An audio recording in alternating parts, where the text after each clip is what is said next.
Bonsoir à toutes, bonsoir à tous. Merci d'être présents ce soir pour notre soirée donc, sur les nouvelles technologies et les inégalités.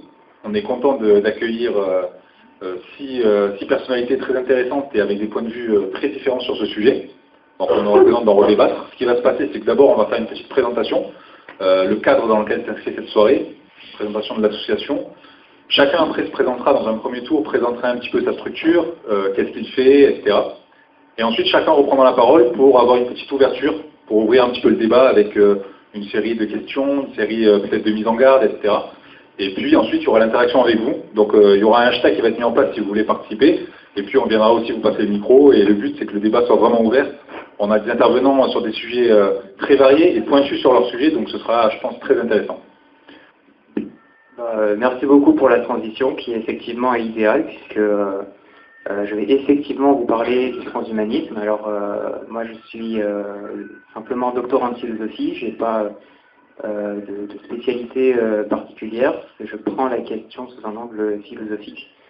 Il y a effectivement pas mal de choses à dire. Alors premièrement, je ne sais pas si vous êtes tous familiers avec cette notion de transhumanisme. C'est une notion auquel on s'est familiarisé notamment à travers des séries récemment. Mais pour revenir à la base, le transhumanisme, voilà, tel que défini dans l'annexe à la foire aux questions attenante à la déclaration de transhumanisme émise par la principale association internationale transhumaniste, c'est le mouvement culturel et intellectuel qui affirme qu'il est possible et désirable d'améliorer fondamentalement la condition humaine par l'usage de la raison, en particulier en développant et diffusant largement les techniques visant à éliminer le vieillissement, très important, et à améliorer de manière significative les capacités intellectuelles, physiques et psychologiques de l'être humain. Donc on retrouve la triade entre l'esprit, l'âme et le corps. Le transhumanisme vise une réforme totale de l'humanité. Quant aux techniques envisagées pour aboutir à cette augmentation de l'humanité, elles reposent au premier chef sur ce qu'on appelle la convergence NBIC, c'est-à-dire la fusion, plutôt la synergie, puisqu'on attend des effets émergents, des principales néotechnologies qui sont les nanos, les bio, les technologies informatiques et la cognitique, avec les unités principales affichées en dessous. Cette convergence NBIC permettrait donc de finaliser la mise au point de membres et d'organes synthétiques, mais aussi d'interfaces cerveau-machine, et d'outils d'édition génétique. Mais ça va beaucoup plus loin, puisque l'euthanasie de la mort, c'est-à-dire la mort de la mort, qui est envisagée en première approche via les biotechnologies, l'est également à travers des moyens informatiques, grâce au téléchargement de l'esprit, qu'on appelle aussi le mice uploading, téléchargement de l'esprit dans des simulations qui seraient pilotées par des intelligences artificielles amicales, ce qui pose un certain paradoxe. Intelligence artificielle qui verrait le jour à partir d'un moment qu'on appelle la singularité technologique, qui est ce moment où la technologie deviendra autonome, c'est-à-dire la technologie recréera de la technologie qui s'améliorera elle-même sans l'aide de l'humain. Un moment de déconnexion totale où finalement la technologie se donne ses propres fins, comme un humain. Alors, ouais, ça je vais y venir. Donc tout ça peut sembler de la science-fiction, mais il existe déjà en Europe et aux États-Unis un certain nombre de programmes pilotés ou non par des transhumanistes qui œuvrent au dépassement de l'organicité, c'est-à-dire la sortie du corps humain pour aller vers autre chose de pas encore très bien défini. Alors je citerai en premier lieu Calico, qui est la California Life Company de Google, qui travaille sur le prolongévisme, c'est-à-dire l'accroissement de la longévité par des moyens biotechnologiques. Google est aussi à la tête du Google X Lab, qui est devenu le Google X, et qui travaille sur les neurones artificiels et les intelligences artificielles, notamment en s'appuyant sur le logiciel de recherche Google, ce qui pose un certain nombre de questions aussi, parce que Internet n'est pas forcément le miroir de l'intelligence de l'humanité.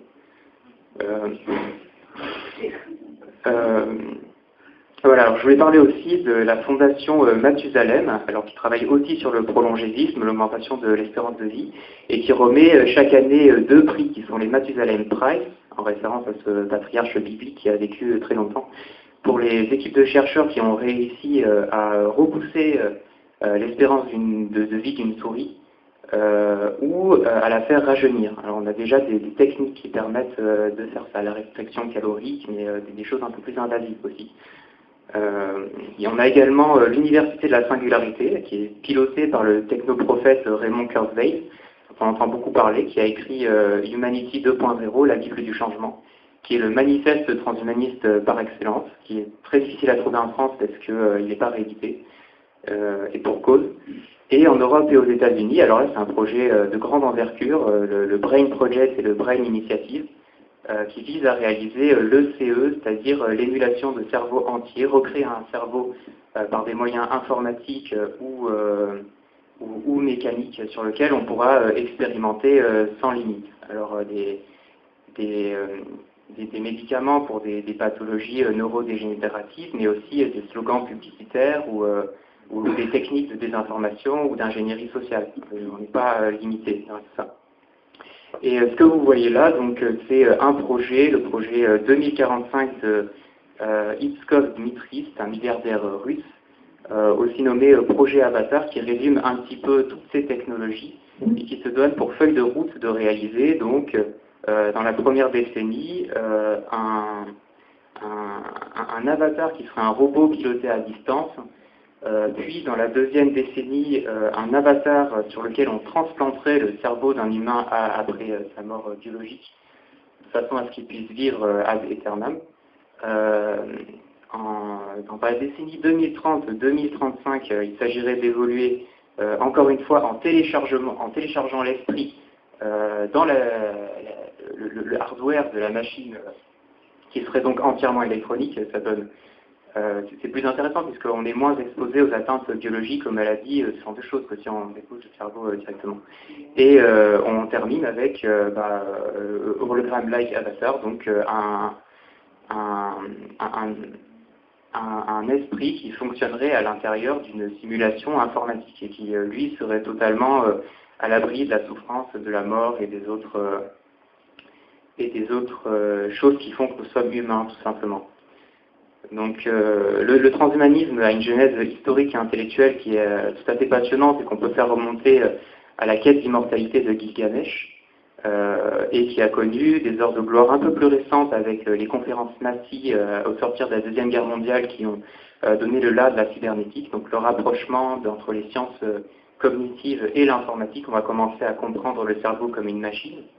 Et il y a eu également aux États-Unis le projet MK Ultra, qui est absolument passionnant, où on s'est mis à expérimenter tout type de drogue sur des étudiants volontaires sur les campus américains et sur des prisonniers. Ça se poursuit encore dans les prisons secrètes de la CIA. Et plus récemment encore, le rapport NBIC, qui a été un rapport parlementaire aux États-Unis et qui a attiré l'attention de tous les investisseurs sur le potentiel lucratif des nouvelles technologies. Voilà, et puis le transhumanisme a des sous-bassements psychologiques très révélateurs et très intéressants à étudier, et aussi une dimension religieuse évidente, mais je ne comptais pas vous parler de ça ce soir, mais plutôt réserver la suite de mon intervention à démontrer comment le transhumanisme repose la question des inégalités sociales sous un jour inédit. Mes préconisations, j'en aurais bien quelques-unes, mais je préférerais avant expliciter un peu plus le problème, parce que j'ai parlé du transhumanisme, j'en ai présenté les assises, mais j'ai pas encore bien démontré en quoi il posait un problème au vu des inégalités sociales, de renforcement des inégalités sociales. Alors face à la perspective de l'augmentation humaine, ou de human enhancement, comme on dit, on a deux visions des choses. Une première optimiste qui plaide pour une augmentation joyeuse, égalitaire et libérale. C'est notamment la position de l'Association française de transhumanisme, Technoprog, qui est très active sur les réseaux sociaux. Et face à cette réaction, on a aussi un autre bord qui alerte sur les risques liés à un technologisme débridé qui nous échapperait. C'est notamment le cas du groupe auto-baptisé les chimpanzés du futur, parce que ce seront ceux dans le futur qui auront refusé l'augmentation et qui seront des chimpanzés par rapport à la nouvelle classe dominante, et qui, eux, anticipent un scénario probable selon lequel les biotechnologies se retrouveraient à la réserve d'une élite économique et qu'elle ait peu de scrupules à en tirer parti. Quelles seront les garanties que les hommes augmentés tendront la main à une espèce à leurs yeux agréée et corvéable? C'est une question centrale selon moi, puisque l'intérêt des riches n'a jamais été que les pauvres fassent la révolution. Et on peut sérieusement douter que l'augmentation de l'homme entraîne l'augmentation de son humanité. On a même tout lieu de penser que ce sera exactement le contraire, puisque comment pourrait-on avoir une conscience morale sans conscience physique, une souffrance morale qui ne soit pas indexée sur une souffrance physique? Enfin, ça pose beaucoup de questions ontologiques de cet ordre. Alors à ce type d'argument, comme à beaucoup d'autres, les transhumanistes ont coutume de répondre qu'il revient à chacun en son âme et conscience de se faire cybernétiser ou pas. Mais est-ce aussi simple?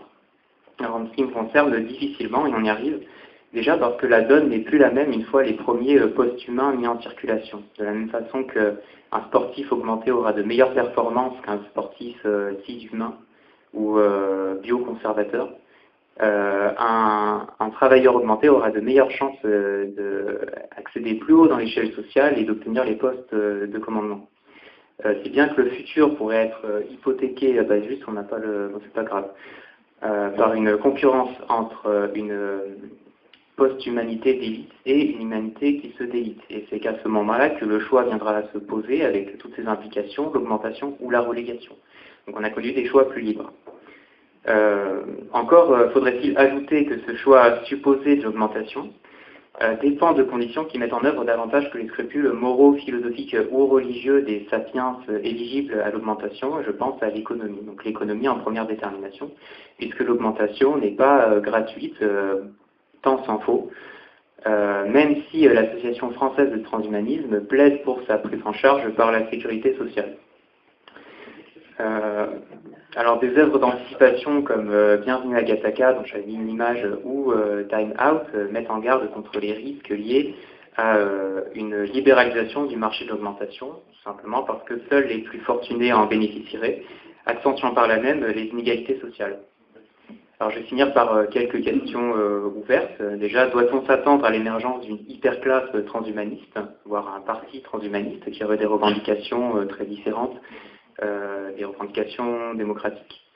Faudra-t-il imposer des lois pour empêcher les mutuelles ou les assurances santé de pratiquer un ségrégationnisme génétique, puisqu'on peut aujourd'hui pour moins d'une centaine de dollars avoir un séquençage complet de son génome dans des sociétés belges notamment, mais aux États-Unis on fait ça depuis très longtemps, et donc obtenir la carte génétique de toutes ces prédispositions et de tous ces risques.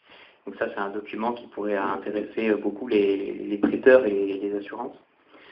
Il est encombré dans tous les cas de prendre garde à ce que l'inspiration première de la pensée transhumanisme, qui est d'augmenter, de prolonger et d'enrichir la vie humaine, ne se transforme pas en son contraire, c'est-à-dire en un authentique racisme génétique, biologiquement fondé pour la première fois dans l'histoire de l'humanité depuis la concurrence, s'il en est une, entre Sapiens et Cro-Magnon. Pour la première fois, on a un racisme génétique qui aurait des actifs scientifiques avec le transhumanisme. Faute de quoi, l'inégalité qu'on dénonce aujourd'hui entre les Nord et les Sud, ou entre les citoyens, pourrait n'être qu'un avant-goût de celle que nous réservent les philanthropes de la Silicon Valley.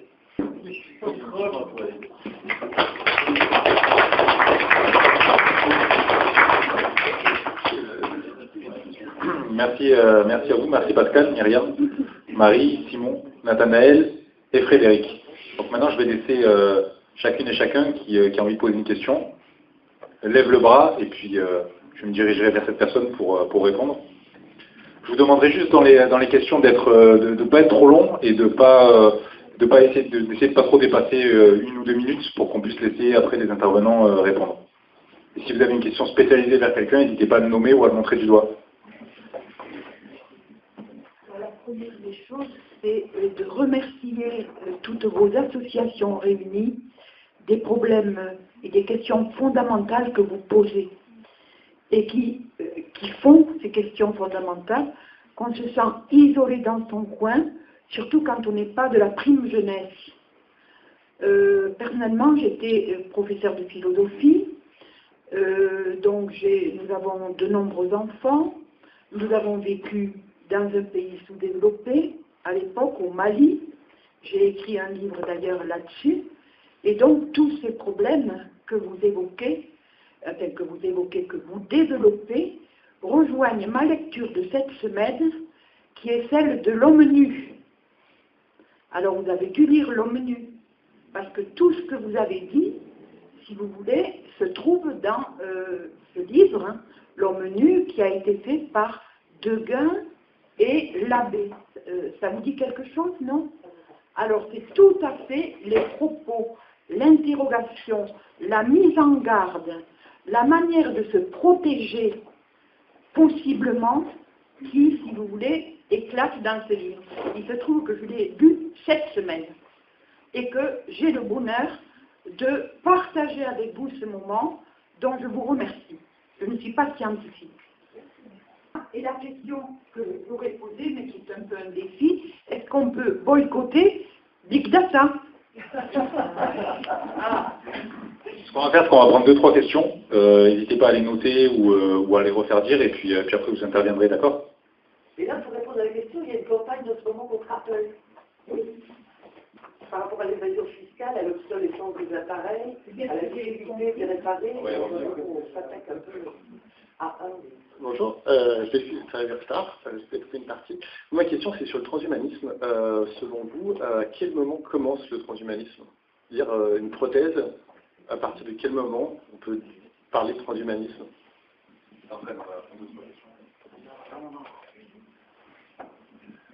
Oui, justement, j'avais un peu la même question, c'est-à-dire, est-ce qu'on peut considérer que quelque chose comme un défibrillateur ou un pacemaker pourrait faire partie du transhumanisme? Donc c'est quelque chose qui nous touche beaucoup plus, comme il y a beaucoup de gens qui en portent aujourd'hui. Et il faut savoir d'ailleurs qu'on peut pirater un défibrillateur ou un pacemaker pour les faire s'éteindre. Donc c'est quand même une question qui peut se poser. Et j'en avais une deuxième. C'était... Tu as présenté le transhumanisme comme une chose qui améliorerait donc la vie des élites, mais est-ce qu'on ne pourrait pas aussi imaginer un transhumanisme qui améliorerait les populations plus défavorisées pour les rendre plus productives au travail justement, et qui justement favoriserait les élites sans forcément que les élites soient elles-mêmes augmentées, mais juste en rallongeant la durée de vie et surtout la durée de travail de la population. Voilà. Et monsieur, c'était sur le transhumanisme? C'était sur le transhumanisme, votre question? Oui, le transhumanisme. Bon, on va tout faire du coup.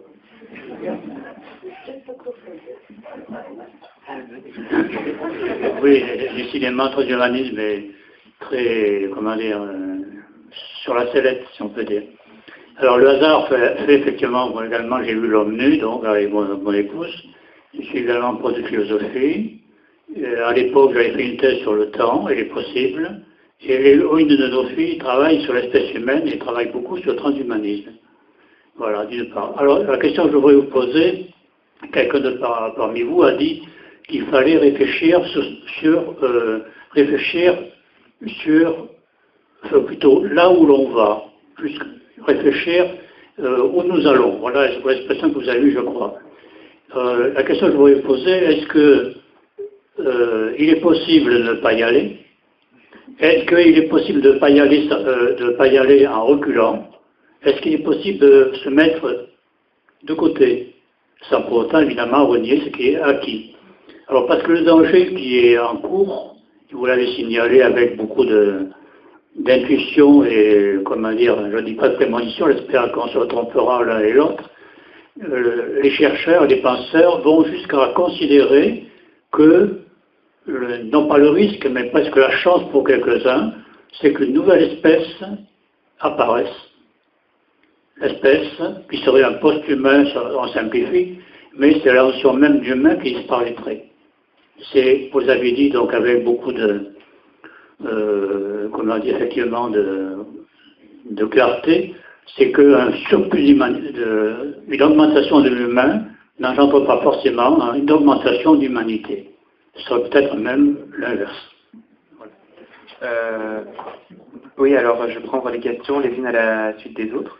Donc quand commence le transhumanisme? Est-ce que quelqu'un qui porte un pacemaker est un transhumain?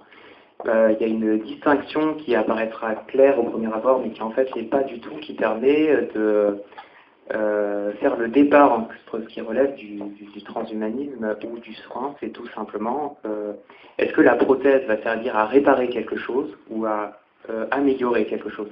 Lorsque vous êtes dans l'amélioration, vous êtes dans le transhumanisme. Lorsque vous êtes dans la réparation, vous êtes du côté du soin, de la thérapeutique. Seulement, il y a des gens qui vont considérer que la nature ne leur a pas offert tout ce qu'elle aurait pu leur offrir et que donc ils souffrent d'une carence par rapport à ce qui devrait être. Et considérer ainsi que ce qui pour d'autres relèverait de l'augmentation, pour eux relève uniquement de la réparation, de réparer les injustices de la nature. On a parlé du piratage des pacemakers. Alors c'est encore plus flippant, mais quand on aura réussi à télécharger la conscience, même si on ne fera jamais que dupliquer une conscience qui tournera de façon autonome dans un autre appareil, il n'y a pas de continuité entre la conscience copiée et entre la conscience trinquette, quoi. On sera vulnérable au piratage de la conscience, tout simplement. C'est-à-dire qu'on pourra envoyer des virus qui ne seront plus des virus biologiques, mais des virus informatiques pour reprogrammer votre conscience, tout simplement. Vous implanter des souvenirs qui n'ont pas été les vôtres, vous faire dire des choses, aller chercher de l'information, et puis vous reconfigurer de façon à vous rendre plus malléable et plus perméable à une certaine propagande, par exemple. Donc le piratage est un des enjeux de l'émulation de cerveau entier et du mind uploading. Alors, améliorer les pauvres sans améliorer les élites, franchement, j'y crois pas. Déjà parce que c'est extrêmement coûteux et je ne verrai pas comment on arriverait à n'améliorer qu'une seule catégorie de population. Je veux dire plutôt une espèce d'amélioration en parallèle, mais qui ne porterait pas sur les mêmes choses, c'est-à-dire améliorer plus l'esprit des élites quand on améliorerait plus les capacités de force brute des pauvres. Pour faire des espèces de robots hybrides en fait, à partir des humains. Non mais moi je voudrais donner un exemple, je pense que tout le monde va trouver ça clair. Le gars qui est à la chaîne, quand il fait tout le band geste, au bout d'un moment il a les cartilages du coude usés. Bon, bah là, on va pouvoir lui mettre un bras artificiel, il va pouvoir bosser 3 fois plus vite, 10 fois plus longtemps. Ça va être génial. Parce que, en fait, on le fait, alors là, on est au max, hein, on essaie de tout robotiser. Mais le truc, c'est qu'il y a plein de choses encore où, en fait, on ne sait pas encore faire une machine qui est aussi capable qu'un humain. Donc le mieux, c'est de le protéger, l'humain, parce qu'il sera du coup vachement plus efficace. Et que là, ça pourrait être une super vache à lait. La question pose aussi des interrogations sur l'intelligence artificielle. C'est-à-dire qu'on est en train de développer une intelligence dans la machine. Dernièrement, je parlais avec des informaticiens, je vous l'ai dit lors de la présentation, je suis juriste, et j'avais donc une interrogation qui est la suivante. En Angleterre, un homme qui s'appelle Richard Susskind est chargé de mettre en place des machines qui rendent la justice. Et j'expliquais que rendre la justice, dans la justice, il y a un côté qui est absolument tangible, objectif. On se fonde sur des lois qui sont écrites dans les pays de droit romain. On se fonde sur des pratiques qui se répètent et on a l'impression qu'elles sont obligatoires dans des pays de droit coutumier. Mais ça, c'est identifié. Par contre, le droit, c'est l'ensemble des règles qui régissent la vie en société et qui appréhendent les comportements des êtres humains. Et si ces comportements sont mauvais, les êtres humains peuvent être sanctionnés. On sait bien qu'un même comportement peut être bon ou mauvais selon les circonstances. Tuer, par exemple, c'est quelque chose de mauvais, dans l'absolu. Mais si je tue pour me défendre, à ce moment-là, je peux être excusée. Parce qu'en moi est inscrit cet instinct de survie. Ces conditions qui sont absolument différentes selon les situations, comment la machine pourrait les prendre en considération? Alors, je défendais la théorie selon laquelle la machine ne peut pas prendre en considération ces conditions et que la machine ne sait pas, en fait, être subjective. Et les informaticiens m'ont dit, détrompe-toi. L'intelligence artificielle a aujourd'hui l'âge d'un enfant de 6 ans. Les progrès réalisés au cours de ces 10 dernières années sont énormes.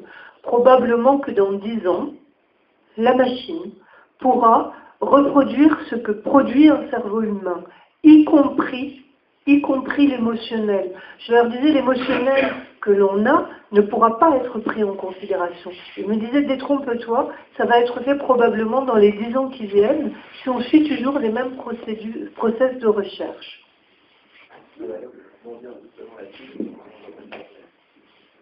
Justement, sur l'intelligence artificielle, alors moi je pense que votre intuition elle est parfaitement juste et que les informaticiens qui vous disent ça, ils font pas la différence entre une émotion réelle et un ersatz d'émotion, quelque chose de refabriqué, quelque chose de simulé par un algorithme, c'est-à-dire par une machine.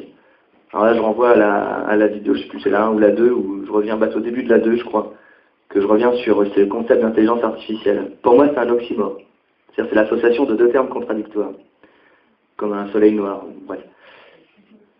Est-ce que, en fait, ce qu'il faut bien comprendre, un truc que j'explique souvent à mes élèves, qui trouvent leur calculatrice intelligente, leur ordinateur intelligent, ou leur portable intelligent, parce que tout est smart maintenant, des smart trucs, c'est-à-dire que c'est embarqué avec de l'algorithme. Bref, un ordinateur portable, pour le fabriquer aujourd'hui, avec seulement des engrenages en bois et de la traction animale, c'est possible, ce serait très très gros, et ça mangerait beaucoup plus d'énergie. L'idée de l'électronique, c'est la miniaturisation de la mécanique. Ça fonctionne comme ça. Moi j'enseigne, je peux développer si c'est intéressant. Et en l'occurrence, on pourrait très bien avoir aussi un écran d'ordinateur, ce serait genre une façade d'immeuble, avec des petits machins, vous savez, comme dans les gares quand ça affiche ou dans les aéroports avant qu'il y ait des écrans partout. Il y avait des trucs qui faisaient clac, clac, clac, clac, clac, clac, clac pour mettre les bonnes lettres, les bons trucs. Donc ça pourrait être les pixels, il pourrait juste y en avoir un blanc, un noir, et puis avec un rafraîchissement. Alors techniquement, il va falloir mettre plein de trucs bien huilés, des caoutchoucs, des trucs, ça va être un sacré boulot pour les ingénieurs, mais il y a moyen de faire un mur qui va se mettre à jour suffisamment vite, c'est-à-dire au moins 24 fois par seconde, pour donner l'illusion d'une image continue comme sur un écran. Donc tout ça, en fait, il y a des chevaux qui tournent autour de pieux, qui entraînent un gros mécanisme, il y en a une machine qui fonctionne en face de soi. Est-ce qu'on peut dire que ce truc, c'est intelligent? Moi, je ne pense pas. S'il y a de l'intelligence dedans, c'est l'esprit des ingénieurs qui l'ont conçu et qui produit quelque chose, mais qui ne peut pas dépasser ce quelque chose. Bon, on peut rebondir sur les machines apprenantes, là-dessus j'aurais pas mal de choses à dire. Apprenantes, c'est la grosse mode. Mais bref, est-ce que, quand vous êtes devant un tas d'engrenages, est-ce que pour vous, il y a de l'intelligence là-dedans? Est-ce qu'il n'y a pas plutôt quelque chose de froid, de mort, d'implacable, incapable de conscience et d'émotion? Oh, certes, capable de simuler à faire pleurer quelqu'un. Un Tamagotchi qui meurt, les Japonais, ils chialent comme une madeleine. Ils s'y étaient attachés. Mais putain, c'est un tas de ferraille. Faut se calmer, à un moment donné, il faut arrêter de... Je vais repasser à... On va rapidement prendre une question au fond. Je crois que c'est pour rebondir un peu sur ça. Moi, du coup, sur le transhumanisme, j'ai un peu l'impression qu'on prend la question à l'envers. J'ai un peu l'impression aussi que l'humain essaie toujours d'améliorer des choses à des points qui ne servent à rien. En fait, on essaie de se reproduire dans une machine, mais à quelle fin? Pourquoi, en fait, du coup, sur le sujet technologie et inégalité, on ne prend pas le problème dans l'autre sens, c'est-à-dire améliorer juste nos capacités, enfin, les capacités de travail donc, au niveau technologique, créer des robots qui seraient capables de faire les tâches pénibles de la ville et voilà, les métiers pénibles, etc., de les réaliser et du coup de croiser ça un petit peu avec la vision du revenu universel et que l'humain travaille uniquement pour son amélioration, pour des projets intellectuels, du coup qui se concentre dans cette tâche parce qu'il essaie de la déléguer à un robot et qu'il utilise juste du coup cette mécanisation à des fins de travail pour améliorer sa condition, avoir plus de temps, être moins stressé et travailler juste le temps qu'il faut pour subvenir à ses besoins au lieu de toujours surproduire. Et voilà, donc plutôt que de servir des intérêts financiers capitalistes, pourquoi ne pas servir des intérêts de la condition humaine grâce à la technologie? Et du coup, je pense qu'en cela, le monde va un petit peu à l'envers. C'est une question très intéressante. Je suis sûr que tous les intervenants auront leur mot à dire dessus. Simon, n'hésite pas, si tu veux intervenir. Marie, pareil. Intervenez, vous êtes libre de le faire. Ouais, alors bon, moi je voulais repasser le micro après, parce qu'il n'a pas répondu aux questions d'avant, et là ça s'amoncelle. C'est plus bref alors du coup. Donc, en très bref, l'idée de confier les tâches pénibles à des machines, mais quelles sont ces tâches pénibles? Est-ce qu'elles ne sont pas dues au type de société qu'on a? Est-ce que le fait d'avoir des machines qui seraient suffisamment capables de faire des choses pour remplacer les humains ne vont pas de toute façon, de fil en aiguille, prendre toute la place et décider de notre sort? Est-ce que croire qu'on va pouvoir être le maître du truc qui est en train de devenir notre maître, c'est pas complètement utopiste? Les machines étaient conçues pour ce qu'on voulait. Et ouais, si je peux me permettre, c'est nous qui améliorons la conscience de la machine. Donc si on se concentre juste sur le côté technique et d'accomplir des tâches très simples, donc, comme le travail d'usine par exemple, ça peut servir à l'intérêt humain, il ne faut juste pas développer le côté un peu conscient et intelligent en fait. Ça ne sert strictement à rien, à part à s'autodétruire et à... Par rapport à ce que je disais juste avant sur l'intelligence artificielle, moi je doute d'une conscience de machine. Pour moi, c'est une simulation de ça, un agrégat de copier-coller qu'on a pris sur des humains, et il n'y a rien de réellement humain là-dedans, et de reposer là-dessus, de donner de l'intelligence à une machine pour gouverner quelque chose nous concernant, je pense que c'est mettre le doigt dans un engrenage où on est vraiment mal barré. Et voilà, bon, après j'ai pas d'autres soucis. Est-ce que... Après, vous pourrez intervenir, après on va prendre un petit verre et vous pourrez intervenir avec chacun individuellement, d'accord? Je comprends tout à fait la question de mademoiselle. Je comprends aussi tout à fait ce que dit notre intervenant. Là, pour moi, je suis une pragmatique. La question se pose en ces termes. Que se passe-t-il aujourd'hui?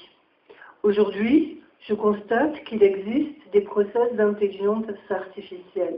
Je comprends que théoriquement, on peut se poser la question si intelligence artificielle n'est pas un oxymore. Mais ce que je constate, c'est qu'aujourd'hui, on applique à des êtres humains des solutions rendues par des machines.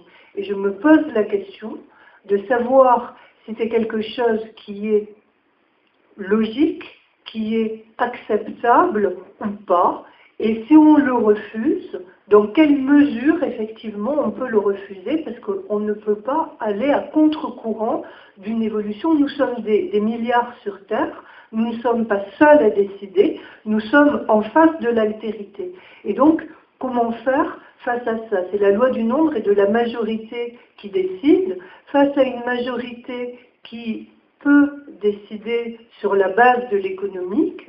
Comment essayer d'apporter une alternative qui soit différente? Bon, l'alternative qui est différente, c'est dans l'EdTech, et c'est en faisant ce que je fais avec mon pôle libre que j'essaie de l'apporter petitement, à ma petite mesure, en souhaitant qu'il y ait de plus en plus d'êtres humains comme nous tous, qui apportent aussi ces questions et qui essaient de faire phosphorer pour que l'orientation de l'humanité soit une orientation qui serve ses intérêts. Mais effectivement, on peut se demander pourquoi les choses ne vont pas dans un autre sens. Personnellement, je suis une pragmatique, je constate qu'il y a des choses, qu'elles vont aujourd'hui dans deux sens opposés, et qu'on peut arriver encore peut-être à infléchir une courbe qui serait difficile. Frédéric? Je voulais peut-être ajouter un mot sur la question de l'intelligence artificielle et de sa viabilité.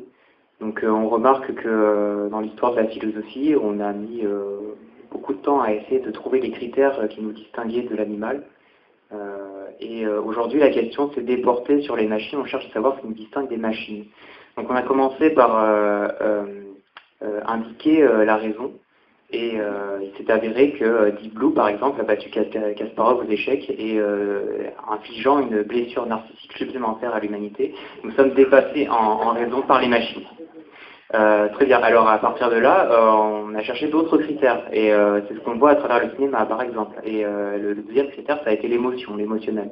Je ne sais pas si c'est de la simulation ou si on ne pourra jamais atteindre ça. Mais... donc en tout cas, c'est un critère qui est de plus en plus contesté aujourd'hui. Et ce qui me semble demeurer comme le seul critère capable de nous distinguer de la machine aujourd'hui, ou des intelligences artificielles à venir, c'est la folie, en fait. Parce que c'est avec la folie qu'on crée. C'est notre capacité à dévier de la raison, en fait. Et c'est pas notre raison du tout qui nous distingue des machines. Donc tant qu'on sera capable de folie et de création et de créativité, on ne sera pas encore des machines. Voilà.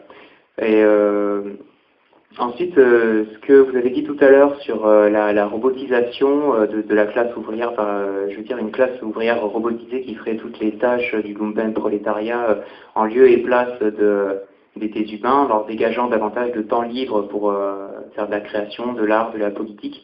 C'est une idée qu'on connaît depuis Aristote en fait, mais c'est les esclaves qui jouaient le rôle des robots et que Lafargue a repris dans son éloge de la paresse, merci. Donc il fait une prospective qui nous permettrait de travailler finalement 3 heures par jour, parce que toutes les autres tâches seront assurées par des robots. Et d'ailleurs le terme robota veut dire esclave, donc la boucle est bouclée comme ça. Et oui, c'est quelque chose qui me paraît assez séduisant en fait, dans le fond.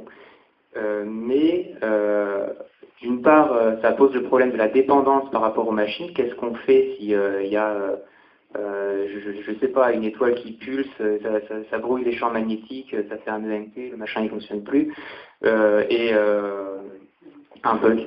Et non mais ça peut arriver quoi. Oui. Et oui, ensuite il faudra toujours des techniciens suffisamment éduqués pour faire l'entretien des machines, quelque part. Et là, ça rappelle un peu le film Les Lumières de la Ville, je crois, avec Charlie Chaplin, qui se retrouve coincé dans une horloge, finalement. Voilà, est-ce qu'on ne va pas devenir esclave des esclaves? Alors, on va te laisser rebondir. On va reprendre aussi 2-3 questions. Vas-y, ouais, juste une micro-intervention sur ce que vient de dire Fred.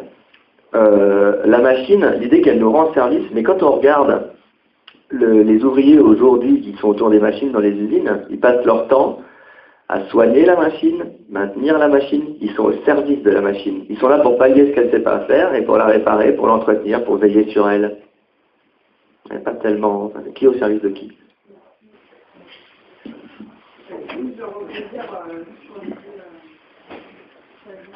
Par rapport à ton argument, si jamais il y a un bug général, le problème de la dépendance.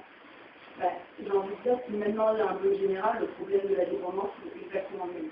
On voit tout l'argent qui quitte, etc., les places financières, etc., le problème est effectivement le même. Donc voilà. Et pour ce qui est des limites qui vont servir des machines parce qu'il est trop froid, etc., mais justement, on pourrait travailler à une amélioration de la machine pour qu'elle ait Je vais d'abord prendre quelques autres questions. Fred, c'est bon, tu as pu noter Ouais.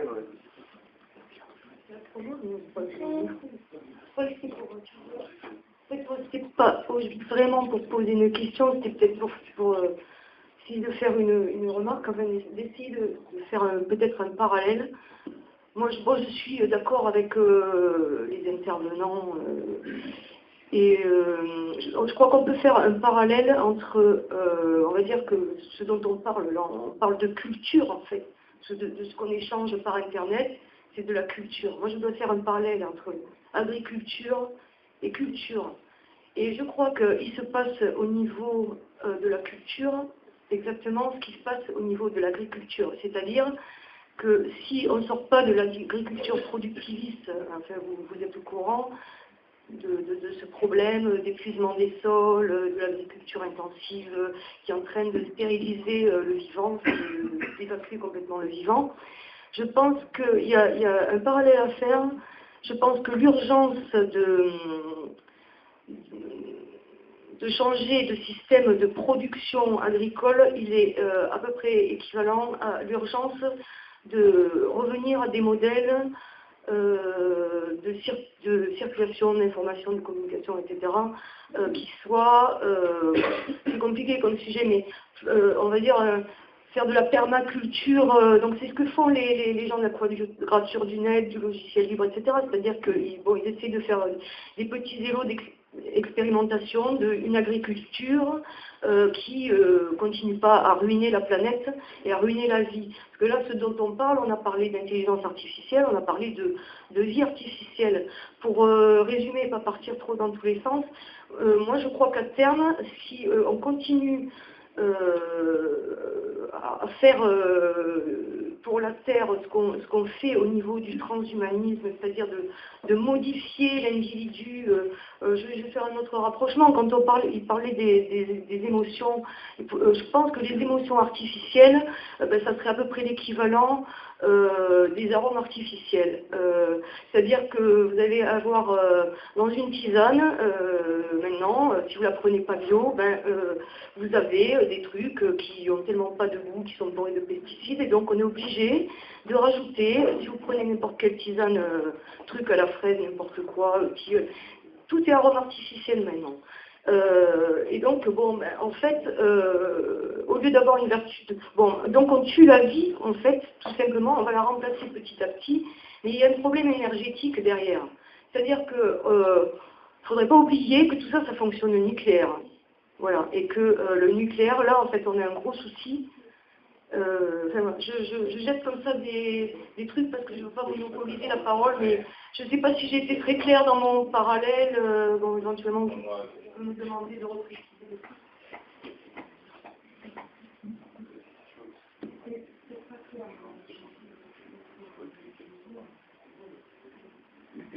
Oui, alors d'abord, je vais saluer le fait que notre ami doctorant a parlé en philosophie a parlé de folie et du lien avec la créativité. Ensuite, je vais parler de la singularité, précisément tous les éventuels problèmes qui ont été mis en avant par rapport aux menaces par rapport à l'humanité, et puis ça a intégré les 3 lois de Genève. Après, par rapport à ça. Je peux parler plus fort quand même. Oui, pas de souci. Franchement, en toute honnêteté, on ne sert pas à grand chose, on n'est même pas capable de quitter la Terre. Et le fait que la singularité soit possible nous apporte un champ des possibles extraordinaire en fait. Donc pour moi je pense que c'est pas forcément un mal. Et ensuite, il faut juste imaginer une intelligence qui est capable de recréer une intelligence supérieure qui est elle-même capable, c'est exactement, en fait c'est une évolution, on pourrait classifier ça dans la théorie justement d'évolution, c'est une sorte de darwinisme en quelque sorte. Et c'est plutôt logique et normal que ça se passe comme ça.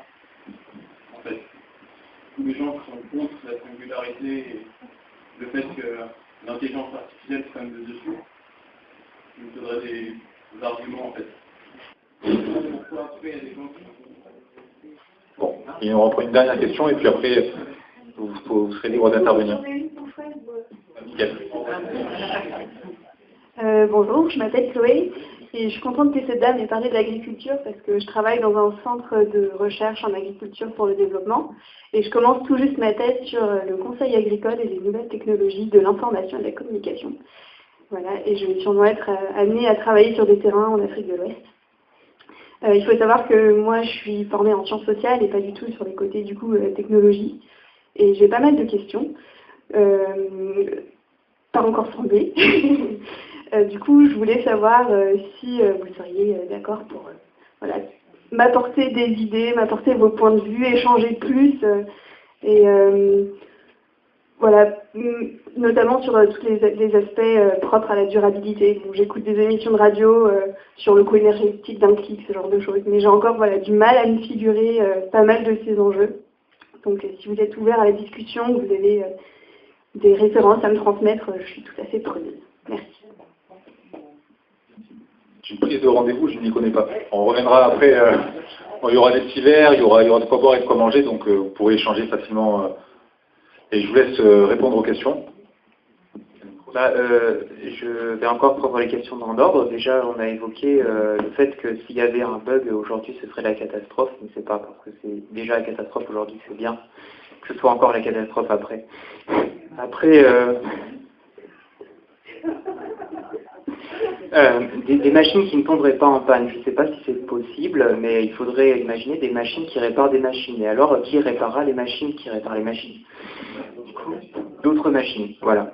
Réparées par d'autres machines, sans doute. Après, il y avait une question, une analogie qui a été tracée entre la modification de la nature humaine et ce qu'on fait en agriculture.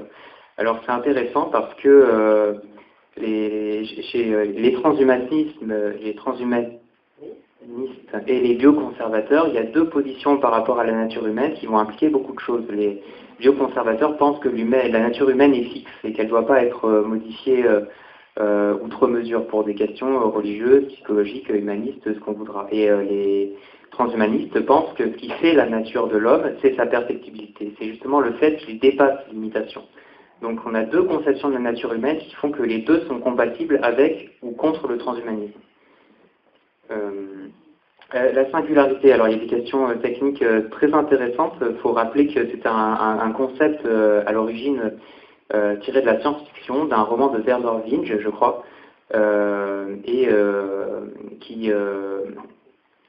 qui trace l'analogie avec ce qui se passe avec un trou noir, une singularité physique, pour désigner ce moment où les théories, le cadre est insuffisant à comprendre ce qui se passe en fait. C'est quelque chose qui échappe à la théorie, la singularité. C'est le moment où les machines deviennent autonomes. Et ça repose en partie sur la loi de Moore, donc c'est un créateur d'Intel, je crois, qui explique que le nombre de processeurs le nombre de transistors sur un processeur double tous les 2 ans, ou quelque chose comme ça. Et donc ça trace une courbe qui fait que exponentielle, voilà, exact. Bon, il y aura forcément une limite qui sera celle de la miniaturisation, parce qu'on va atteindre des effets quantiques, et il faudra changer de technologie, il faudra peut-être faire des ordinateurs biologiques, des ordinateurs quantiques, des choses comme ça, qui nous permettront encore une fois de briser un plafond et de repartir dans une accélération exponentielle encore plus exponentielle. Alors, pour empêcher qu'une intelligence artificielle ultime prenne le contrôle et nous asservisse, on pourrait réintégrer les 3 lois d'Asimov. Bon, c'est vrai que si on n'intègre pas les lois d'Asimov, il y a de bonnes chances que le propre d'une intelligence artificielle serait de pouvoir se déprogrammer, se reprogrammer à loisir, puisque c'est ça, pour moi, l'intelligence, c'est la capacité à sortir. C'est quoi les 3 lois d'Asimov? C'est... les 3 lois d'Asimov, la première, c'est ne pas tuer d'humains, enfin ne pas blesser d'humains. La deuxième, c'est obéir à un humain, sauf si ça contrevient à la première loi. Et la troisième, ça doit être se conserver, s'auto-conserver. Sauf si ça contrevient aux 2 premières. Sauf si ça contrevient aux 2 premières. Seulement, je crois que dans un roman d'Asimov, il y a eu un problème par rapport à ces 3 lois qui se sont avérées insuffisantes, puisque une intelligence artificielle a quand même asservi l'humanité au nom de son propre bien. Puisque l'humanité faisait des guerres et s'envoyait des missiles dans la tronche, elle s'est dit, pour leur protection, ça ne convient pas aux 3 premières lois, je vais prendre le contrôle. Et c'est notamment ce qui a donné le film iRobot. Voilà.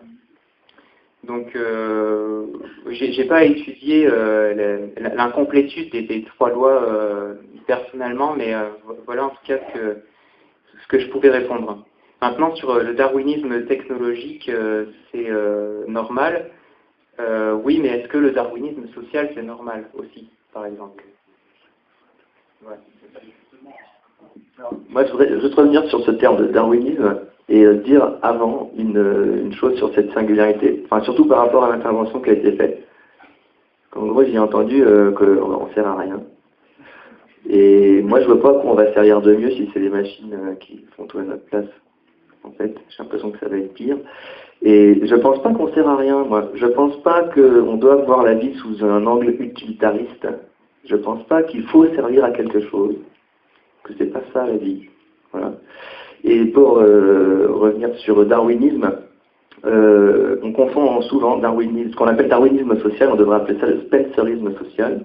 Spencer, c'est un contemporain de Darwin qui a repris ces théories pour les accommoder, pour laver la conscience de l'élite capitaliste de l'époque, qui en gros avait raison de esclavagiser le reste de l'humanité parce que c'était eux les plus forts et que c'est comme ça que ça marche dans la nature, c'est la loi du plus fort. Bon, c'est pas du tout ce que dit Darwin. D'ailleurs, il y a l'exact pendant contraire, c'est l'entraide qu'a écrit Kropotkin, dans laquelle je renvoie à la lecture à toute personne qui ne connaît pas. Et pour dire que on retrouve énormément de solidarité et de communauté en fait dans le principe même de la vie. Que si on nous enlevait tous les paradigmes qu'on a dans le corps, enfin toutes les choses qui ne sont pas nous, toutes les bactéries qui vivent dans nos intestins et tout, on crève tout de suite. Ensuite, même dans la relation de prédation, il faut comprendre qu'un lion, quand il mange une gazelle, déjà il décime pas tout le troupeau parce qu'il a envie de s'amuser. il en prend une pour la bouffer, à la limite il va en blesser une autre qui va pas réussir à choper et qui va crever plus tard, mais bon, pas de pause, c'est pas nickel. Mais en gros, il fait ça, il assainit le troupeau, il va attraper les animaux faibles, les animaux malades, etc. Et quelque part, il est dans un équilibre avec, et il n'est pas en train de l'exploiter, de le défoncer, de le mépriser. C'est pas du tout ça. Donc voilà, et le darwinisme social, c'est l'idée de dénaturer complètement la théorie de Darwin pour la mettre en mode Spencer, et pour dire, voilà, puisque la nature c'est comme ça c'est pas vrai, c'est un délire capitaliste, ça légitime le délire dans lequel on vit, et continuons, fonçons, on s'amuse bien. Je voulais rebondir sur ce que vous avez dit et sur l'intervention de la dame qui faisait un parallèle entre l'agriculture et la culture et qui disait que les associations qui font la promotion du logiciel libre sont en analogie avec ce qui se passe dans le domaine de l'agriculture. Elles appellent à la vie. Donc merci d'avoir compris ce que l'on fait, mais on n'est pas les seuls. Des gens comme iBoycott, etc., sont aussi dans l'appel à la vie. Oui, mais ce que je voudrais dire, c'est que nous sommes des millions de petites personnes, et ça, c'est vraiment le symbole d'Internet. Vous connaissez Internet, c'est une structure plate, comme on dit en management. Ça veut dire qu'il n'y a pas une hiérarchie top-down, il n'y en a pas un qui décide pour des millions ou des milliards. Ce sont des tas de petites personnes liées entre elles qui décident chacun à leur niveau. Nous, c'est la proposition d'action que nous nous sommes donnée et que nous essayons d'apporter autour de nous. Nous essayons de faire réfléchir les gens à leur propre liberté, c'est-à-dire à leur capacité de dire, eh bien, je prends ma vie en main, je suis autonome, il y a des choses que j'accepte, il y a des choses que je refuse, et ma vie d'être humain, je la mène avec des autres êtres humains, avec des machines, oui, on travaille sur du logiciel, on fait de l'Internet, mais énormément en lien avec d'autres êtres humains, et autour de ce que l'on fait, vous avez vu, il y a énormément de permanence et de choses qui sont concrètes, où on rencontre d'autres êtres humains. Donc je voudrais dire que c'est vrai, le transhumanisme est peut-être l'un de nos avenirs, mais il y a aussi des millions de personnes dans le monde qui, comme vous et nous aujourd'hui, se rassemblent, se posent des questions et se demandent vers quelle évolution on va et se demandent si elles vont accepter cette évolution. Donc après, c'est peut-être un peu la loi du nombre. Plus nous serons nombreux à nous poser les questions et à dire on refuse un certain nombre d'attitudes, et peut-être à dire I boycott, je vais dire non à telle entreprise, eh bien peut-être que les choses se modifieront. En tout cas, je pense que comme on s'est moqué au départ du logiciel libre, les privateurs se moquaient au départ du logiciel libre. Regardez ce qui se passe aujourd'hui. Toute la big data, 99% de la big data est faite à base de logiciels libres. 100% de la blockchain est faite à base de logiciels libres. On le disait tout à l'heure, énormément de personnes dans des secteurs sensibles ont des Linux et des logiciels libres. Au départ, on s'en moquait. Aujourd'hui, on se rend compte que ça s'impose. Et peut-être que la loi du nombre fera que l'on changera les choses. Et pour vous, il n'y a pas de hiérarchie entre Google et nous, du coup? Hiérarchie, vous parlez d'Internet. Oui, qu'Internet c'est plat, mais il n'y a pas que des personnes, il y a des... C'est la folie créative dont on parlait qui fait partie de l'être humain. Nous, on appelle à la réveiller. À vous de la réveiller ou pas, de dire oui ou pas. Après, on pose la question, on laisse les gens s'en emparer. Mais pour la réveiller, justement, quand vous dites que Internet c'est plat, nous on est en épineuse, vous dites des millions de personnes par rapport à une institution comme Google, c'est rien du tout. Par rapport à l'État américain qui a créé ça au lobbying industriel, c'est rien du tout. Non, je ne suis pas du tout d'accord. En fait, c'est des milliards de personnes. Le logiciel libre, c'est un logiciel qui est ouvert. Donc, on a les sources qui sont ouvertes. C'est un logiciel de partage, de contribution et de redistribution. Linux est un logiciel libre. C'est pas Google. Google, c'est une entreprise aux États-Unis qui travaille. Il y a quelques gens qui travaillent sur un modèle de logiciel. Là, c'est l'humanité, c'est la Terre entière. Si demain, il y a un bug il y a des possibilités de bugs dans les logiciels libres et dans Linux. C'est un programme informatique. Hein. Si un Français n'arrive pas à résoudre ce bug, c'est un Anglais qui va le faire. C'est un Irlandais, un Américain, un Chinois. Voilà. L'institution décide que tu ne sais pas, que ce soit chinois ou anglais, tu ne feras pas. Non, mais les logiciels libres se font sur des communautés, c'est des millions de personnes comme toi, comme moi, qui sont dans le monde et qui, de leur côté, travaillent sur un sujet. Et c'est, en fait, ces millions de personnes qui aident au développement de ces logiciels. Moi, je vous l'ai dit, je suis juriste, je ne suis pas informaticienne. Ma façon de contribuer et d'aider, c'est de travailler sur le droit du logiciel libre, de l'Internet, et de travailler sur les modèles économiques que l'on peut adopter pour que les projets soient viables dans le secteur du libre. C'est ma façon de contribuer, c'est ma façon d'aider. Voilà. On va laisser intervenir Marie et Simon pour la conclusion, justement, puisqu'ils ont peu eu l'occasion de parler.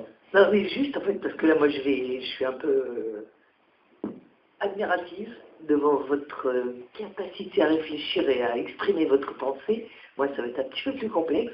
Non, la question que je me posais tout à l'heure, peut-être, si je cherche ce qui va me différencier d'un robot ou d'un être amélioré, à mon sens, c'est ma morale, mes convictions, mes choix de vie, et tout ça étant évolutif. C'est-à-dire qu'à tous les stades de ma vie, j'évolue, je réfléchis, je collecte des informations, comme là maintenant, et après je fais des choix et j'engage des actions cohérentes avec les choix que je fais, avec mes convictions. C'est peut-être là qu'on peut trouver une différence entre le robot et l'humain, non? On va pas reposer des questions, on va aller boire le verre après et vous aurez l'occasion d'échanger. Non mais du coup, alors je termine parce que du coup, voilà, il y a cette idée d'avoir une morale, une éthique, des convictions, des choix de vie et de passer à l'action.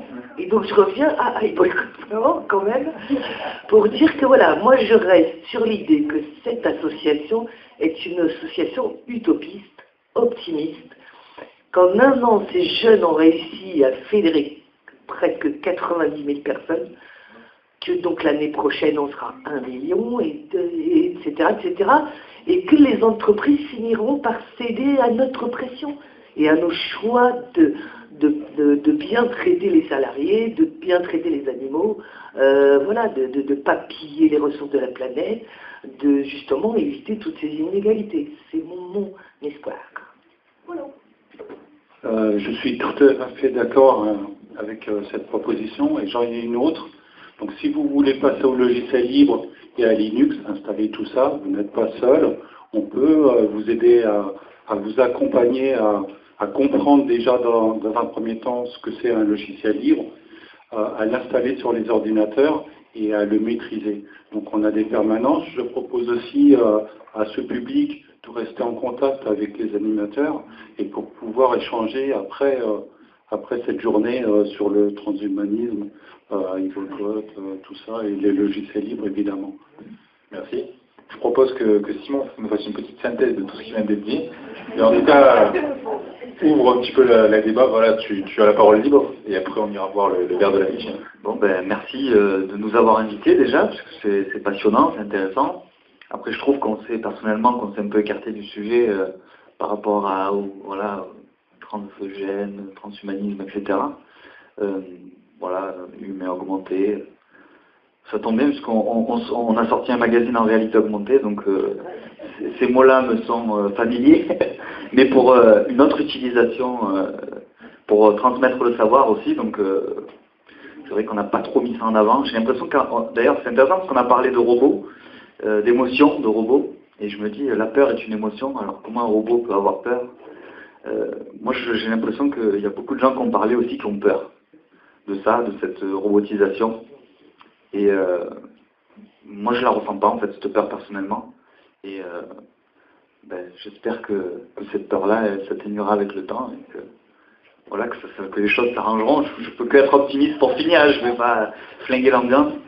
Mais voilà, en tout cas, s'il y a des gens dans la salle qui veulent écrire ou qui veulent lire le magazine, venez me voir, c'est avec plaisir. Et même vous, ceux qui réfléchissent aussi sur ces sujets-là, je trouve ça dommage de ne pas les partager en fait à plus grande échelle aussi, à chercher à se faire connaître, puisque c'est notre rôle en tant que média de mettre en avant les initiatives qui sont mises en place. Et, voilà, je crois qu'on va passer au buffet. Merci Simon. Je tiens à vous remercier tous et toutes d'avoir été présents et puis à table.